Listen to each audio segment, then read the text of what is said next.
எனக்கு செவி கொடுக்கிறவங்களுக்கு நான் சொல்லுகிறேன், சத்துருக்களை சிநேகியுங்கள், பகைக்கிறவர்களுக்கு நன்மை செய்யுங்கள், சபிக்கிறவர்களை ஆசீர்வதியுங்கள், நிந்திக்கிறவர்களுக்காக ஜெபம் பண்ணுங்கள்.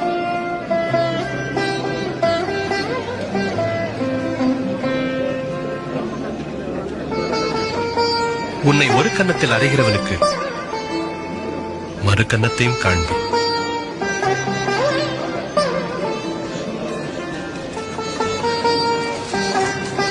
உன் அங்கியை எடுத்துக் கொள்ளுகிறவனுக்கு உன் வஸ்திரத்தையும் எடுத்துக்கொள்ள தடை பண்ணாதே. உன்னிடத்தில் கேட்கிற எவனுக்கும் கொடு.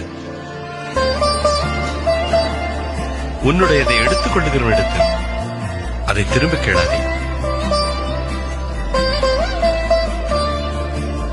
நீங்கள் பிறரிடத்தில் எதிர்பார்ப்பதை மற்றவர்களுக்கும் செய்யுங்கள்.